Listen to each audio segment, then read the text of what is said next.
It all started with a very simple idea. Tell the stories of how successful middle market CEOs made it to the corner office.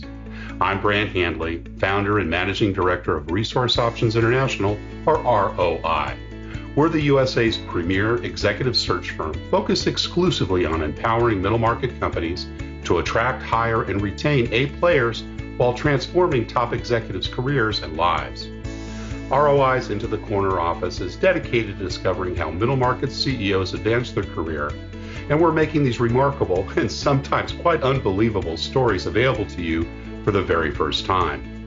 Listen and learn about the challenges they've overcome, the interesting people they've met along the way, and the lessons learned that steered these executives' unique journey into a middle market corner office of their own. I know you enjoy these CEO stories as much as I've enjoyed recording them. So thank you for listening today. And if you like what you've heard, rate us on iTunes or wherever you get your podcasts. I'm looking forward to you joining me on the next great middle market CEO adventure into the corner office.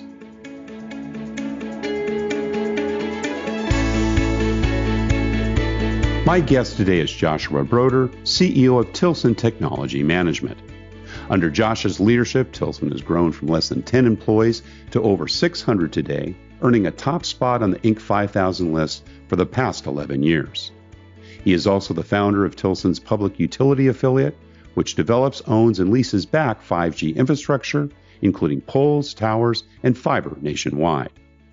Josh cut his teeth in leadership as an Army signal officer on missions in Europe, the Middle East, and Central Asia, where he was awarded the Bronze Star for service in Afghanistan, designing, building, and operating the communications network for U.S. forces. Josh holds a bachelor degree from Middlebury College and is a graduate of AT&T's Operation Hand Salute at JFK University with a certificate in entrepreneurial studies. Josh Broder, welcome into the corner office. Thanks. It's wonderful to be here. Great to have you again. We spoke a couple of weeks ago, and your business has been booming during these times. Communication, of course, has been a big part of all that we've had to do during the pandemic, and we'll get a chance to talk about Tilson. But let's start with you. I'd always like to kind of start a little bit with the early family life. Tell me a little bit about where you grew up and, family, brothers, sisters, parents. Sure, Brand. So I grew up in Portland, Maine, which is a great place to raise a family. It's actually where I live now, and I'm raising my own family. And I grew up with an older brother, and my mom and dad in kind of a idyllic setting, really. I mean, Maine doesn't have a lot of traffic or a lot of crime, and the schools are good. And so when I was growing up, the thing I really wanted to do was to be a leader and to sort of get back to the comfort and safety and security that I really enjoyed, growing up in that idyllic setting. And so when I was getting to high school, I applied for a scholarship from the Army to do ROTC. And so that really came right out of the place I had come from. Awesome. Mom and dad, was dad in the service? What kind of work did he do growing up? Yeah, so my mom was a teacher. My parents are both alive, and my mom was a teacher, and my dad was a lawyer, but he was a Navy veteran. I knew there had to be some sort of military influence there, veteran. So mom obviously had the educational background and inspired you for that. Were you a good student in school?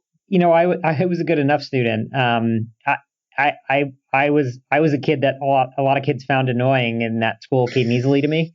And so you're getting the straight A's, right?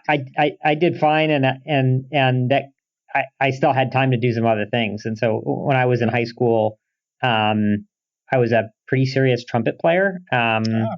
And so I enjoyed music, and I also was involved in a youth program called the Civil Air Patrol, which is an auxiliary of the U.S. Air Force. Think of it as like Boy Scouts with an aviation kind of focus. And so, I was into flying. Yeah, great. So did you actually get your pilot license at an early age? I didn't actually get a pilot's license before I left the program, but I did get to solo an airplane as a student pilot. So I was at a place where I could fly by myself, but I couldn't take passengers yet. Awesome. Awesome. What were some of the kind of influencers? It sounds like mom and dad obviously had a role in it, but were there other people, coaches, music teachers that had an influence on you? And if so, what were some of those things that you remember from way back when? Yeah. So, I was lucky enough at that age to be surrounded by people who were totally committed to kids. And so, at the school I went to, I had incredible teachers. I can think of one teacher in particular who kind of kicked my butt. I think she had flagged me. She'd flagged me as one who it came easy to, and she was determined to push me, and she taught me stepping up your game. She did. She did. Her name was Deb Donovan, and she taught me how to write, and she taught me how to critical think. And awesome. She didn't let me skate by. What grade was that, or what, elementary school? That was 8th grade.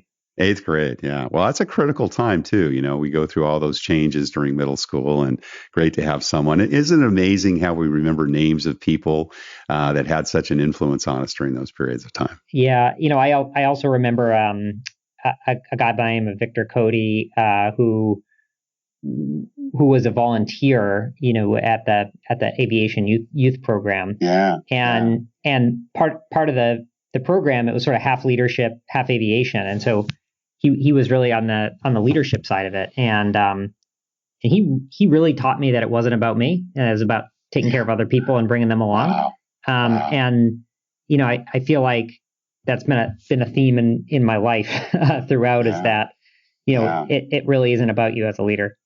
Great service orientation early on. What a tremendous thing. What about entrepreneurial activities? Were you involved in things? I mean, you obviously have. We'll talk about Tilson in a minute and how you've grown that so successfully. But did that come at an early age? Or was there the ubiquitous paper route or other things that you did as an early adolescent? Yeah. So commerce to me came really late. I was what you would describe as an intentional leader and an accidental technologist and business person. And so, and I'll tell you more about that later. But the first time I encountered a P&L or a financial statement was in my late 20s when I got out of the Army, and I was in a job. And because I was a technology guy at that point, because I'd gotten into technology in the military, I was helping a big business put in an accounting system. And as I was looking at it, I said, "What's AP and what's AR? What do those stand for?" Let's get the basics right. Yeah. Awesome. And what were some of the other jobs that you had growing up? Did you, kind of have to work, part-time, secondary school, high school, into college? Were there things that you did for spending money? Yeah, I worked a lot. And so in high school, I worked as a sea kayak guide in the summertime. Nice. Which, another great Maine story, right? Your summer job's not scooping ice cream. It's taking sea kayak trips out. So I was a Maine guide, and I also played trumpet a little bit, which helped provide a little bit of income. And now was that what you played in a school location, or did you actually go out and entertain at nightclubs and so forth? Yeah, I played in a school band that went far, in a jazz combo, which is another story about a great music teacher mentor. And I was on the music faculty of a summer dramatic camp, nice. Which sort of transformed that into some spending money. But my real work really started in college, and what I found, I was that guy who had all the college jobs. Right. And I sometimes brag that I don't think I did an hour of homework or thesis writing, that I wasn't on the clock. The guy who sits and monitors the gym, and I monitored the climbing wall, and then starting my sophomore year, I got certified as an EMT, and I worked in the sports medicine department, helping the athletes, with injuries, and so I could treat patients for like 2 hours, but then I might have 6 hours of boredom where I could just get my homework done. Now, where did you go to school? Middlebury College in Vermont. Middlebury, yeah. Now, you said that was that under the auspices of the NRO? No, I guess it would have been the Army program, right? So was it a ROTC? So Middlebury didn't have Army ROTC, but I did have a scholarship, and so I needed to find a place to do the Army ROTC, so they would pay for the scholarship. And so I went up to the University of Vermont, which is about 45 minutes away, maybe an hour when it's snowing. Which was, and that's for about 6 months of the year. I was going to say it's pretty much the whole school year. And that was a tough drive in a 2-wheel drive vehicle. I can imagine. But I wound up spending what would be the equivalent of a full semester of coursework at the University of Vermont over the course of my college time. And that kind of got your minor in military studies, so that you can then combine that with the Army ROTC. Is that kind of how that worked? Or yep, exactly. So it's embedded in the university as a department, and you kind of take it as if it's one of your classes.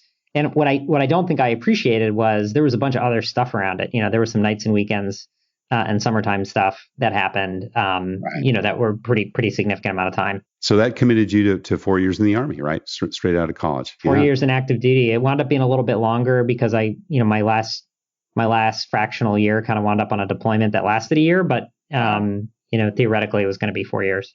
Well, thank you for your service. What part of the world were you serving in? So if you could talk about it. Yeah, no, I can talk about it. Since it's a podcast, I can't say I could tell you, but I'd have to kill you. There'd be a lot of people out there we'd have to get after. That's exactly right. But no, I spent almost all the time overseas. So I had some training in Georgia after I graduated from college. When you finish ROTC, you're like generically a leader, but you're not associated with a specific specialization within the military. And so I was supposed to be a military intelligence officer going to Japan. And for me, that was some kind of weird James Bond fantasy, maybe. It probably wouldn't have been like I would have thought it was. But the deal with ROTC was if you made your grades and you did well in ROTC, you got to choose your assignment if you're in like the top 10% of your class. And so I made the cut and I selected my assignment, and my file went off to a group that was meeting at the Pentagon to figure this all out. And when the plane hit the Pentagon, we think those people were killed and our files were burned, and went in just to kind of a limbo status for a long time. I spent 6 months up at the University of Vermont helping to run the training exercises and running the kids over the summer who weren't passing their physical fitness tests and things like that. So they kind of put you on hold, right? They kind of put me on hold. It was just it was chaos after September 11th happened, and long story short is I wound up with an assignment to Fort Drum up in upstate New York, and then assignment to the Signal Corps. And so when I got to the Signal Corps school down in Georgia, Signal Corps is like Army communications. That's communications, right? Yeah. Okay. Well, I'm beginning to see a career path. This is the accidental part of the technologist piece. Right. I hadn't chosen that; they chose it for me. And when I was at Signal School, I really didn't want to go to Fort Drum. I just left Vermont and spent most of my time playing in the Adirondacks. So I didn't mind being in New York, but it wasn't the world I wanted to go see. What I didn't know at the time is it didn't matter where you were stationed. Everybody was going to spend most of their time overseas. But I wound up trading at Signal School for Germany with somebody who needed to stay in the U.S. And so I went to Germany right as the U.S. was getting ready to invade Iraq the second time, and we were already in Afghanistan, and we were fighting some wars in some other places. And this was like just after NATO had come. NATO had sort of moved into Eastern Europe and was trying to pick up the pieces after the former Soviet Union fell apart. So there was a lot going on, and I wound up spending the rest of my time overseas. Except for a couple of weeks, I got to come home to the U.S. In about 4.5 years. Awesome. And leadership responsibilities straight away. I know you left as a captain, so I'm sure you had people responsibilities during your time in the Army. Yeah. So when I got to Germany, I think I might have been 21, 22, something like that. And my first job was to be the second in command of a company, which is like 150 soldiers. Wow. They call it executive officer. And we very quickly got some deployment orders to move all our stuff to the border of Iraq up in Turkey. And at that point, I got a brief period again, like this is like right after I got there, where I was going to be the company commander, which is the first in command of 150 people. My then boss in my company was just sort of designated to lead the group that couldn't go. That was like all the folks who were not deployable because they had some problem. And so I just found myself in charge of this group, trying to get them, all to Turkey. We were in central Germany, so that meant like loading stuff on trains and getting boats to go around through the Mediterranean. And it's like it's like a big palava, and it sort of never stopped from there. And so I wound up in charge of a bunch of different units over a number of years in a number of different places. And awesome. It was the leadership experience and acceleration that I had hoped for, but not the circumstances I had expected. Tell us about some of the key takeaways of what you learned about leadership in the 4 or 5 years you were with the Army. Yeah, well, the first one, it was a huge education about people. I was a privileged white kid from Maine, and I'd grown up with a bunch of other privileged white kids from Maine. And regardless of that group's economic circumstances, they were privileged by the fact that they were in a community, that was relatively affluent and, had good schools and didn't have a lot of crime. Like, not a lot of problems up there. And so I got to the unit. Yeah, and at unit, there's probably a 60% diverse workforce, something to that extent. And so when we got to the Army, there was, like, first of all, at like 22, in some cases, I was the old man because like kids were 19 or 17 or 18. And in other cases, there was a few old salts around, but it was a really different group of people. They're from all over the country, from every walk of life and economic circumstances. I remember being in Afghanistan, and I had, 19-year-olds who were from New Orleans, who had left New Orleans because they felt the Army would be safer. And that's like after September 11th, when it was all wars. They thought that would be safer than living in New Orleans. And, Katrina happened, and like they didn't hear from their parents, and we had like sent them home to go find their parents. And so it was a great education about people that I didn't necessarily get growing up. And it was sort of a big reinforcement, few years of understanding that it's really not about you. It's about the safety, like the physical safety and success of your team. And so I had some incredible mentors in the Army who were really all about developing other people. Now, did Tilson have its start when you left the Army? So I came back to Maine. I was looking for a job, and I interviewed for something that was interesting. And it was kind of in a far-flung part of Maine, a beautiful tourist destination part of Maine, but not a place that I wanted to live. Right. And I asked the person I was interviewing with, like, hey, I'm not going to take this job, but who do you know in technology? By accident, I'm kind of a network engineer in addition to being a leader. And he said, talk to this guy, Mike Dow, who's doing some consulting for us. This was at a biotech facility. And he's doing some work for us. You should talk to him. And so I did. And he had a company, Tilson. He had founded it. He had one other employee at the time, and he hired me as the third guy. Wow. And so pretty early on, I started to introduce some telecom projects to what had then been an IT consultancy. And bringing your subject matter knowledge. Right, yeah. And then when we were about 10 employees, the recession happened in 2008. Which is kind of a whole nother story. But during that sort of crisis of the recession, some of my old Army buddies kept calling me, hey, we want you to come work for us. We're at a defense contractor. We're headquartered in Switzerland. We're working globally, for the U.S. There's a lot of wars going on. There's a lot of needs. Like, we need a systems guy, and you're the only IT guy we know. Right. And I said, well, I'm kind of a leader, not an IT guy, but I'm also not interested in moving back overseas. It's thrilled. Yeah. I'm just thrilled to be home. Yeah, and they must have called me 10 times. And on the 10th time, right after they called me, I was sitting there with Mike, and he said, hey, Josh, I know you still have contacts overseas. I'm looking for an opportunity to get my kids immersed in another language. If you hear something, let me know. I said, oh, that's fine. You should mention that. These guys just called me, and don't worry, I'm not going to take that job, but maybe you should take that job. And so long story short, he did. And so when we were 10 or 15 employees, he moved to Switzerland, and us needing did you buy him out then? And I bought him out because we needed to raise a little debt, which required a personal guarantee, and that precipitated a conversation, and ultimately I wound up taking over the company when it was still real small and real cheap, which Fantastic. was an interesting opportunity for a young guy. So you're up to 600 employees today. Tell us a little bit about the business model, what you folks do, and what clients do you serve? Sure. So Tilson's on a mission to build America's information infrastructure. And for us, that means industrial scale networks, both fiber and wireless. And we build for the cellular carriers, the wireline ISPs that deliver broadband to homes and businesses, to public utilities that modernize their systems, mostly grid operators. So if you can imagine, a smart grid is like a regular grid with a network on it. Right. And for government agencies, some which are delivering broadband or other essential services to their communities, or doing whatever it is they do. And so within that business, we deliver a vertically integrated range of services for network owners. We're consultants. In our consulting practice, we do like tech due diligence for M&A, and we do broadband consulting and infrastructure program management for government agencies.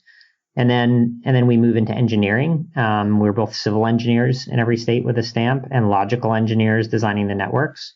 And we get the real estate entitlements for these networks. The leasing of the facilities, the access to the rights of way, the attachment to poles, and occupation of conduits. And then we build the networks. And so that's a big chunk of our team. Our folks with hard hats and muddy boots and drills and cranes and bucket trucks, and we build those networks. And then we have an operations group that maintains them and provides active monitoring of those networks and alerting to our customers. And so we're primarily a services company. We also have an infrastructure development arm that develops smart city poles and towers and commercializes big fiber networks that mostly large government agencies have. So like we have a deal with the Pennsylvania DOT, for example, to develop commercialization fiber and towers along the right of way, and then to commercialize those and make the best use of them, to bring broadband to those places. So do you actually sell the infrastructure equipment, or do your clients already have made that commitment to the actual infrastructure, and then you just help them implement and execute it? Is that correct? Yeah, the way I would think about it is we're a design builder, and we also have the ability to finance and lease back the same facilities that we design and build. Awesome. And as that business has grown, what have been some of the challenges? Has it been, rah? I mean, 2008 was a pretty tough time, to, get a business restarted. But, there was a huge telecom bust, as I recall, around 2003, 2004, that probably even preceded the downturn of the 2008-09 Great Recession. Were they in a rebuilding mode by that stage? Did that kind of help you, or were there some challenges you had along the road as the business grew? Yeah, for us, we had and have had challenge after challenge, and our story has been that of adaptation. And so in 2008 was sort of the first existential threat. Our 5 biggest clients called us and stopped work. And I still remember one of the few clients that hadn't stopped work because of the recession. This is back when there were fax machines. And we received the remittance advice via fax machine, and they paid us weekly because we billed them weekly. And I remember we had this tiny little office, which was like an artist's studio over a theater. And it was small enough that, because the fax machine's tray was broken, the remittance advice that they would fax us once a week would fall on the floor. And just because of the size of the room, it would always slide under the door a little bit. The door, yes. So from the hallway, I could see if there was the corner of a piece of paper poking out or not. And I remember in those days coming around the corner and holding my breath, because I knew we were going to make payroll if there was a piece of paper sticking out from under the door. But if they'd gotten a day behind in their AP, I was going to have to do some gymnastics. So we muddled through that, and the way we muddled through that was focusing on where we thought the market was going to go, which has been our history, has been sort of like skating to where the puck is going to be. Exactly. And we thought that, I went to college in Vermont, so hockey was a big deal. And so we knew stimulus was going to happen, and we lined up for that and wound up winning a bunch of really large stimulus projects, and we earned our big project chops on federally funded projects. So we would say openly that the American Recovery and Reinvestment Act saved our company. And by the time that stimulus effect wore off, there was plenty of private money back in the market. LTE was like a real blossoming of the private network investment, and we wound up building a whole bunch of that LTE. And the sort of second shock that the company experienced that was existential was when AT&T bought DirecTV. So they spent something like, I don't know, $48 or $50 billion. And that basically took the wind out of their CapEx sales for a couple of years. And we were highly concentrated on AT&T, like 50% of our work. Wow. And so we bet on ourselves. We raised a little outside money and kept all our people and retrained them to build grid modernization networks. And we wound up picking up Verizon and some tower owners and some others as customers. And, we just sort of soldiered on and figured it out. But we always bet on ourselves. And there's been similar events since then, where there's been market disruptions. But as we've gotten bigger, we've gotten much more diverse and much more resilient. So, these things still happen, but we're usually better prepared for them. Well, you talked about knowing that you were a leader at a very young age, and now you've been running Tilson for over 15 years. What would you say, or how has your leadership evolved over that period of time, Josh?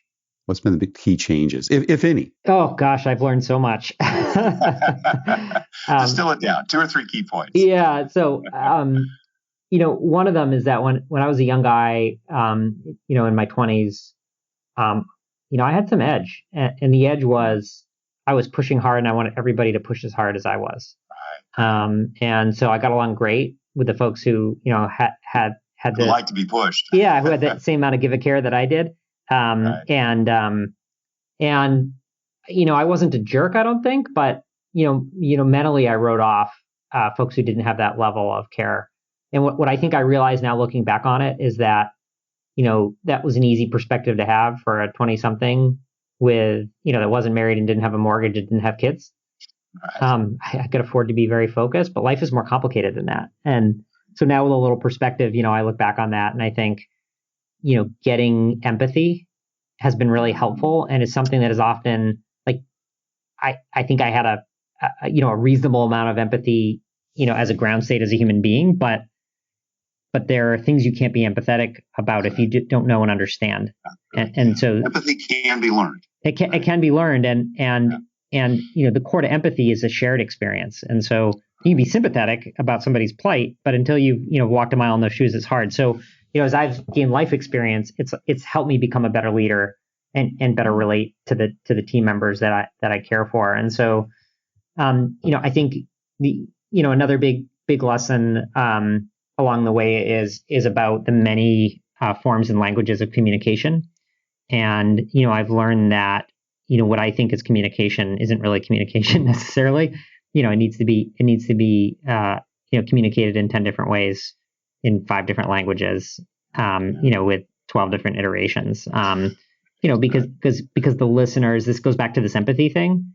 Like the listeners aren't necessarily paying attention, and maybe for good reasons, right. at the moment that you want to communicate it. I've recently heard that some CEOs are uncomfortable having their answers questioned rather than their questions answered. Have you been in that situation? And if so, how do you handle that? Yeah. So, part of our culture here at Tilson is that we have some values that we really care about. And the top value, there's an acronym that we use, Scrappy, and the S is for safety.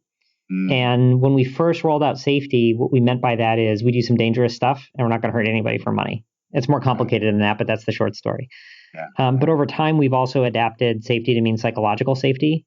And there's 2 aspects to psychological safety in my perspective. And I'm getting to your question on the second aspect of it. The first is that people can feel safe to be their authentic selves here, and really be who they are.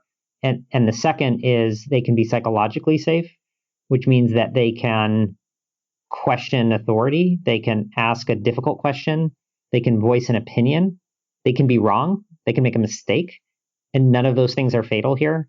And so, ultimately, like you've got to live that, right? You can talk about it, but you have to live it and demonstrate it. And so to your point about like being questioned, gosh, there's nothing more valuable to a leader than someone who's willing to offer their candid advice. So that's part of your culture. I love it. What would you say is most unique about the company culture at Tilson? So one thing that our customers and our clients tell us when they look at our values is that they see a number of those values in other companies, but one they don't see anywhere else is composure. That's the C in Scrappy. And for us, when we say composure, we say we make order out of chaos, and we are confident that we'll find a way through any challenge. And part of being a growth company, so we're 30 to 50% growth every year. is that it's not just like a blip that you can, grit your teeth and muscle through. It's like our everyday here, right? So, it's got to be at a sustainable pace. And part of that is understanding that when you are growing, you're taking on the hardest, biggest thing you've ever done before. And the value niche we've developed for our clients is that we help them with their emerging needs that are new to them. And so it's the hardest and most difficult thing they've ever done. And so one of the things they're buying from us is not just our professionalism and expertise, but our composure in the moment so that we can all be our best selves here, and bring a sense of calm and confidence to really sticky problems. How do you love the Scrappy, and I hope to hear more of the balance of that acronym as we go through our discussion today. But you're the CEO. In many essence, you're the modern founder of the company. I know you didn't found it originally, but you've certainly grown it to where it is today. How do you kind of build that company culture? What is it that you do personally that helps to kind of emanate the core values within the organization? I think there's really two things. There's lots of things that people talk about around culture, and, people put their values on the walls. We do that. Right. But that's not what makes culture. They say it's not what you say, it's what you do. And fundamentally what you do as a leader is you hire and fire, and you develop your team. And so on the hire and fire side, we try and be clear about what our values are, to our candidates, and allow them to opt in or opt out. And we try and evaluate our candidates on those bases. And then when we decide, like, hey, is this person the right fit and should they stay here? Are they living our values? We retain based on values. And and it's hard to identify that in an interview process. It's really hard. And so we're better than we were about it, but we're far from perfect. And so what we're really good at, though, is retaining and promoting based on those values. And what we try and do is we make a connection between those hiring and firing decisions and those values. And so a lot of times when something bad happens in a company, nobody wants to talk about it. It's like somehow it's like sweep it under the rug. Yeah, it's like somehow an HR thing that you don't talk about what happened, but everybody knows what happened, right? Yeah. And so when somebody doesn't live according to our values, the R in Scrappy is respect. And we find that somebody's not respectful in our company. Maybe they're a rainmaker, right? And in a lot of companies, that person gets by with bad behavior because they're capable. He's bringing in the business. Yeah. She's doing the job. Yeah. I mean, to be fair, usually that person who's a troll is a he, and is acting badly, and we'll terminate that person. And so instead of being like, this person's not here anymore and we can't talk about it, we're like, we think this person was disrespectful. Maybe they didn't do something illegal or whatever, but we think this person was disrespectful for our team members, and for that reason they couldn't be here. Yeah. And I think having that explicit conversation, you got to make a connection between the talk and the behavior. And so it doesn't work if you're not actually doing it. But it's also important to help people make the connection between what happened and the living of those values. When you interview, what do you personally look for in the people that you invest in and hire? Yeah, so I'm looking for someone who's a critical thinker, first and foremost, meaning they question the facts that are put in front of them, and they ask the next level. They don't take anything on face value. They don't take anything on face value. And there is a subtle difference between a critical thinker and someone who is skeptical and closed. And so I'm looking for someone who's both open, and willing to engage with other people, but also is willing to be a critical thinker about what's put in front of them. I'm also looking for work ethic. Then finally, I'm looking for someone who has those shared values. And so, if you've got a compass and you're a critical thinker, and you've got the horsepower, the inherent work ethic and, innate intelligence, that to us is a really dynamite combination. We do not hire super high performing individual contributors or managers that don't have a shared value system. And if we do it by accident, then we act on it. How do you decide when it's time to micromanage or stay out of the way or out of somebody's sandbox? Yeah, it's a great question. I mean, it's a bit more of an art than a science. I would say I've hired a really strong senior management team to run the company. Yeah. And the more I stay out of their way, the better it goes. Good philosophy. I've tried to hire people that are better than me at the things that they're doing. Right. Otherwise, why hire somebody? Sure. And so I find that, if I can get the right people around me and empower them and have the right communication dynamic and get out of the way, it goes better. There are times when you need to dig in. And I feel like being willing to roll up your sleeves and open a spreadsheet and crunch a number or look at something and then come back with an astute question that's oriented, is sometimes the right thing. And it's a little hard to reconcile that might on its face look like a moment of micromanaging, but right. Some of those targeted interventions I think are really effective. And I think as a leader, you need to be comfortable having some judgment and intuition around when you need to get out of people's way and when you need to probe a little bit. Yeah. Ultimately, what I don't want to do is do the thing for them. Right. And so, I'd like to think that the difference between a micromanager and an engaged leader is knowing how to ask a really astute and oriented question, not pushing your team out of the way and doing it yourself. It's a continuum, isn't it? It's a continuum. Yeah, you've got to closely monitor and hopefully get back to the point where you're not, in that micromanagement stage sooner than later. Well, I'm enamored with your Scrappy acronym. So we've done SC and R. You've got to give me the APY. Okay. So it's actually API.